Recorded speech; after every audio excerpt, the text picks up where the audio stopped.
ಕರ್ತನಾಮದಲ್ಲಿ ಸ್ತೋತ್ರ. ಕರ್ತನಿಗೆ ಶುಭ. ನಮ್ಮೆಲ್ಲರಿಗೆ ಶುಭಗಳು. ಆತ್ಮಸಿದ್ಧವೇ, ಶರೀರವು ಬಲಹೀನವಾಗಿದೆ. ಈ ಶರೀರವು ಬಲಹೀನವಾದಾಗ ನೀನು ನಿರಾಶೆಯಿಂದ ತುಂಬಿಬಿಡುತ್ತೀಯ. ಈ ನಿರಾಶೆ ನಿನ್ನನ್ನು ಎಲ್ಲ ಬಂಧಿಸಲ್ಪಡುತ್ತದೆ. ಎಲ್ಲ ಕಟ್ಟುಗಳನ್ನು, ತಡೆಗಳನ್ನು ಬಂಧಿಸಲ್ಪಡಿಸುತ್ತದೆ. ಎಲ್ಲ ಬಂಧಿಸಲ್ಪಟ್ಟಾಗ ನಿನಗೆ ಬಿಡುಗಡೆ ಇರುವುದಿಲ್ಲ. ಆಗ ನಿನಗೆ ಏನು ಬೇಕೆಂದರೆ ನೆಮ್ಮದಿ ಬೇಕು. ಈ ನೆಮ್ಮದಿ ನಮ್ಮ ಅಬ್ರಹಾಮ್ ಅವರು ನಮಗೆ ಹೇಳಿಕೊಟ್ಟಿದ್ದಾರೆ. ನೆಮ್ಮದಿ ನಮಗೆ ಹೇಗೆ ಸಿಗುತ್ತೆ? ನಮಗೊಂದು ಗೋಲ್ ಇರಬೇಕು.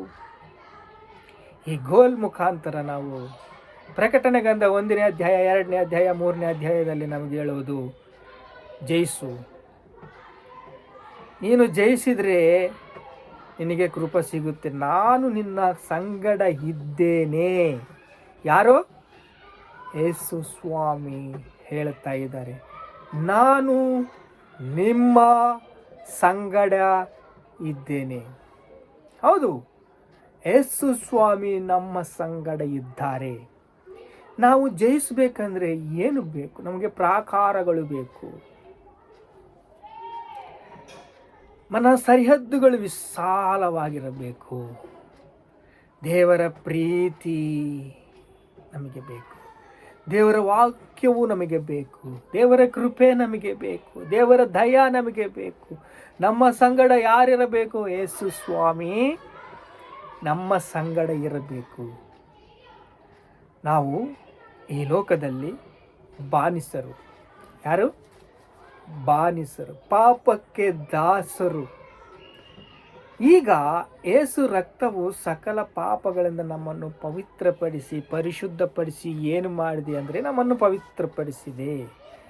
ಪಶ್ಚಾತ್ತಾಪಟ್ಟು ದೇವರ ಸಮ್ಮುಖಕ್ಕೆ ಹೋಗಿ ನಾವು ಪ್ರಾರ್ಥಿಸಿದಾಗ ನಮಗೆ ಬಿಡುಗಡೆ ಕೊಟ್ಟ యేసయ్ಯ ಲೋಕಕ್ಕೆ ಬಿಡುಗಡೆ ಕೊಡಲ್ಪಟ್ಟಿದ್ದಾನೆ.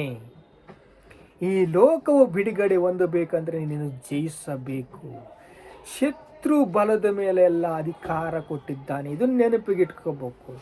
ನೀನು ಜಯ ಜೀವಿತವನ್ನು ಜೀವಿಸಲು ಪ್ರಾರಂಭ ಏನು ಬೇಕು? ನಿನಗೆ ತಾಳ್ಮೆ ಬೇಕು, ನೆಮ್ಮದಿ ಬೇಕು. ಈ ತಾಳ್ಮೆ ನೆಮ್ಮದಿಯಿಂದ ನೀನು ಮುಂದಕ್ಕೆ ನಡೆಯುವಾಗ ನಿನ್ನನ್ನು ಪ್ರೀತಿಸಿರುವ ಯೇಸು ಸ್ವಾಮಿ ನಿನ್ನ ಹೃದಯದಲ್ಲಿ ಆಳ್ವಿಕೆ ಮಾಡಬೇಕು. ದುಷ್ಟ ಶಕ್ತಿಗಳು, ದುರಾತ್ಮ ಶಕ್ತಿಗಳು ನಿನ್ನನ್ನು ಪೀಡಿಸುವಾಗ ಅವನ್ನೆಲ್ಲಗಳನ್ನು ಬಂಧಿಸುವುದಕ್ಕೆ ದೇವರು ಕೃಪೆ ಕೊಡ್ತಾನೆ.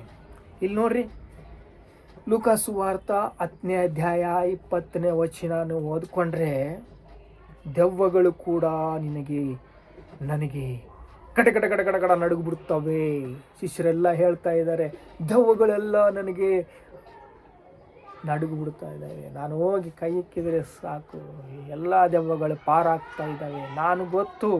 ನಾನು ಎಷ್ಟು ಹೀಲಿಂಗ್ ಮಾಡಿದೆ ನನಗೆ ಗೊತ್ತು, ನಾನು ಎಷ್ಟು ಎಲ್ಲ ದೆವ್ವಗಳನ್ನು ಓಡಿಸಿದೆ ನನಗೆ ಗೊತ್ತು ಅಂತ ಅವರು ಶಿಷ್ಯರು ಯೇಸಪ್ಪನಿಗೆ ಹೇಳ್ತಾ ಇದ್ದರೆ, ಯೇಸಪ್ಪ ಏನು ಹೇಳ್ತಾ ಇದ್ದಾನೆಂದರೆ, ನೀನು ದೆವ್ವಗಳು ನಿನಗೆ ನಡುಗ್ತಾ ಇದ್ದಾವಲ್ಲ, ಗಡ ಗಡ ಗಡ ನಡುಗ್ತಾ ಇದ್ದಾವಲ್ಲ, ಅಂದರೆ ನಿನ್ನ ಆತ್ಮೀಯತೆ, ದೆವ್ವಗಳು ನಿನಗೆ ನಡಗಿದರೆ ನೀನು ಒಳ್ಳೆಯವನು, ಓಕೆ. ಆದರೆ ನಿನ್ನ ಹೃದಯದಲ್ಲಿ ನಾನು ಇರಬೇಕು. ದೆವ್ವಗಳು ನಡುಗ್ತಾ ಇದ್ದಾವಲ್ಲ, ನಾನು ಇರಬೇಕು. ಜೀವಗ್ರಂಥದಲ್ಲಿ ನಿನ್ನ ಹೆಸರು ಬರೆದಿರಬೇಕು. ಹೌದಾ? ಏನಪ್ಪ, ನೀನು ನಮ್ಮ ಸಂಗಡ ಇದ್ದೀಯಾ? ವಾಕ್ಯವು ನಮ್ಮ ಹತ್ರ ಇದೆ, ನಾವು ಹೀಲಿಂಗ್ ಮಾಡ್ತಾ ಇದ್ದೀವಿ, ಪ್ರಾರ್ಥನೆ ಮಾಡ್ತಾ ಇದ್ದೀವಿ, ದೆವ್ವಗಳೆಲ್ಲ ಓಡಿಸ್ತಾ ಇದ್ದೀವಿ. ಆಯ್ತು, ಓಕೆ ಓಕೆ ಓಕೆ ಓಕೆ. ಯಾಕೆ ನೀನು ಸುಮ್ಮನೆ ಬಳ ಬಳ ಬಳ ಮಾತಾಡ್ಬಿಡ್ತೀಯ? ನಿನ್ನ ಹೆಸರು ಜೀವಗ್ರಂಥದಲ್ಲಿ ಬರೀಬೇಕು ಅಂದರೆ ನಿನಗೆ ಮತ್ತು ಬರಬಾರದು. ಹೌದು,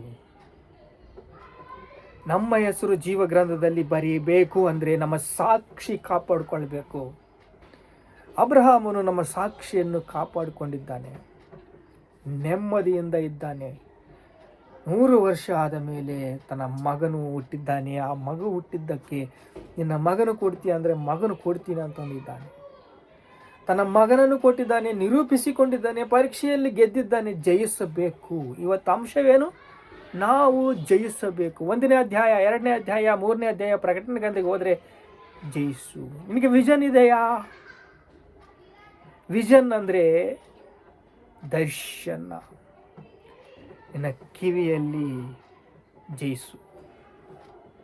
ಎಲ್ಲಿದೆಪ್ಪ ಜಯಿಸು ಅಂತ? ಓದು. ಜಯಿಸು. ಆತ್ಮ ಹೇಳುವ ಮಾತು ಕಿವಿ ಉಳ್ಳವನು ಕೇಳಬೇಕು.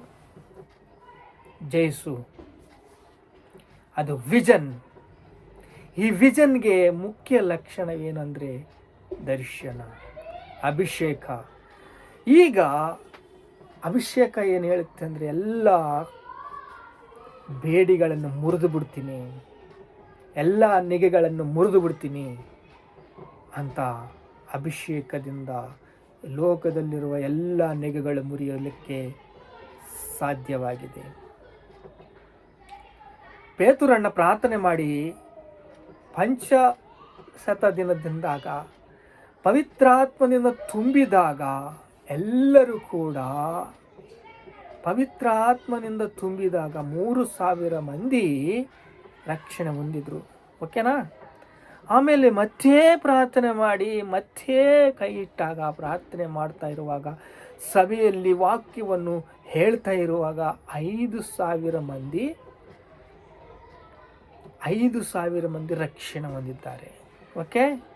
ಈಗ ನೀನು ಸ್ಟೇಡಿಯಮ್ಮಲ್ಲಿ ಹೋಗಿ ನೀನು ಎಲ್ಲ ತುಂಬಿ ಒರೆಸುತ್ತಿರುವ ಸ್ಟೇಡಿಯಮ್ಮಲ್ಲಿ ನೀನು ವಾಕ್ಯ ಹೇಳಿದರೆ ಲೋಕವೆಲ್ಲ ಕೇಳುತ್ತೆ.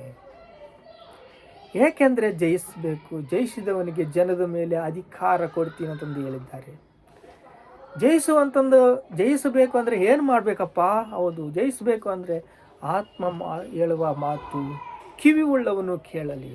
ಜಯಿಸು. ನೀನು ಯಾವಾಗ ಜಯಿಸ್ತೀಯೋ ಏಸಪ್ಪ ನಿನ್ನ ಹತ್ರ ಇರ್ತಾನೆ. ಏಸಪ್ಪ ಸಂಗಡ ನೀನು ಇರ್ತೀಯ. ಏಸು ಸ್ವಾಮಿ ಸಂಗಡ ನೀನು ಆಳ್ವಿಕೆ ಮಾಡ್ತೀಯ, ಅಧಿಕಾರ ಮಾಡ್ತೀಯ. ತಾಳ್ಮೆಯಿಂದ ಅಬ್ರಹಾಮ್ ಏನು ಮಾಡಿದ್ದಾನೆ? ನಂಬಿಗಸ್ತರಿಗೆ ಸ್ನೇಹಿತನಾಗಿದ್ದಾನೆ, ವಿಶ್ವಾಸದ ವೀರನಾಗಿದ್ದಾನೆ. ಈ ನಂಬಿಕೆಯಿಂದ ಎಲ್ಲ ದೇವರ ಕಡೆಗೆ ತಿರುಗಿಸಿದ್ದಾನೆ. ತನ್ನ ಮಗನನ್ನು ಕೊಟ್ಟಿದ್ದಾನೆ, ನಿರೂಪಿಸಿಕೊಂಡಿದ್ದಾನೆ. ಈ ಅಬ್ರಹಾಮನೇ ತಾಳ್ಮೆಯಿಂದ ಜೀವಿಸಿದ್ದಾನೆ. ತನ್ನ ಜೀವಿತವನ್ನು ಎಲ್ಲ ಕೂಡ ದೇವರಿಗಾಗಿ ಸಮರ್ಪಿಸಿಕೊಂಡು ದೇವರ ಕೃಪೆಯಿಂದ ಕೃಪೆಗೆ ಏರಿಸಲ್ಪಟ್ಟಾಗ ಪ್ರಾರ್ಥನೆ ಮಾಡಿಕೊಳ್ಳೋಣ. ತಂದೆ, ನಿಮಗೆ ಸ್ತೋತ್ರ. ಜಯಿಸು. ಆತ್ಮ ಹೇಳುವ ಮಾತು ಕಿವಿಗಳನ್ನು ಕೇಳಿ. ತಂದೆ, ಯಾವುದು ತಂದೆ? ವಿಷನ್, ಅಭಿಷೇಕ. ಅಪ್ಪ, ಸರಿಹದ್ದುಗಳು ವಿಶಾಲಪಡಿಸಪ್ಪ, ನನ್ನ ಆತ್ಮದಿಂದ ತುಂಬಿಸಪ್ಪ. ಜಯಿಸು ಅಂತಂದು ಹೇಳ್ತಾ ಇದೆ. ಜನಗಳ ಮೇಲೆ ಅಧಿಕಾರ ಕೊಡ್ತೀಯ ತಂದೆ. ಶತ್ರು ಬಲದ ಮೇಲೆ ಎಲ್ಲ ಮೇಲೆ ಅಧಿಕಾರ ಕೊಟ್ಟಿದ್ದೀನಿ ಅಂತಂದು ಹೇಳಿದ್ದೀಯಪ್ಪ. ಅಪವಾದಕ್ಕಿಂತ ಬಲವಂತನಾಗಿ ನಾನು ಮಾಡಿಸಿದ್ದೀನಿ ಅಂತಂದು ಹೇಳಿದ್ದೀಯಪ್ಪ. ಸಾಮರ್ಥ್ಯ ಕೊಟ್ಟಿದ್ದೀನಿ ಅಂತಂದು ಹೇಳಿದ್ದೀಯಪ್ಪ. ರಾಜ್ಯವು ಶಕ್ತಿಯು ಬಲವು ಈಗ ಕ್ರಿಸ್ತನದಾಯ್ತು ಅಂತಂದು ಹೇಳಿದ್ದೀಯಪ್ಪ. ನೀನು ಹೇಳುವ ಮಾತನ್ನು ಸ್ಥಿರಪಡಿಸು ತಂದೆ. ಆ ಸ್ಥಿರಪಡಿಸುವುದಕ್ಕೆ ನೀನು ತಂದೆ ಶಕ್ತಿ ಉಳ್ಳವನಪ್ಪ. ನಿನಗೆ ಅಸಾಧ್ಯವಾದದ್ದು ಯಾವುದೂ ಇಲ್ಲ ತಂದೆ. ನಿನಗೆ ಸ್ತೋತ್ರ ಸ್ವಾಮಿ. ಕರ್ತನೆ, ನಿನಗೆ ಸ್ತೋತ್ರ. ಅಭಿಷೇಕ ಎಲ್ಲ ನೆಗಗಳನ್ನು ಮುರಿಯುವುದಕ್ಕೆ ತಂದೆ ಅಪ್ಪ. ನಿನ್ನ ಕೃಪೆ ಅಷ್ಟು ತಂದೆ ಪ್ರಕಾಶವುಳ್ಳದಪ್ಪ. ಅಭಿಷೇಕ ಪ್ರಕಾಶವುಳ್ಳದಪ್ಪ. ನಿನ್ನ ಚಿತ್ತವು ನೆರವೇರಿಸ್ತೀವಿ ತಂದೆ. ನಿನ್ನ ರಾಜ್ಯವು ಬರುತ್ತೆ ತಂದೆ. ನಿನ್ನ ನಾಮ ಮಹಿಮೆ ಹೊಂದುತ್ತೆ ತಂದೆ. ನಿನಗೆ ಸ್ತೋತ್ರ. ಸ್ತುತಿ, ಮಹಿಮೆ, ಘನತ, ಪ್ರಭಾವಗಳು ಯೇಸು ಕ್ರಿಸ್ತ ನಾಮದಲ್ಲಿ ಚೆಲ್ಲಿಸ್ತಾ ಇದ್ದೇವೆ ತಂದೆ. ಆಮೇನ್.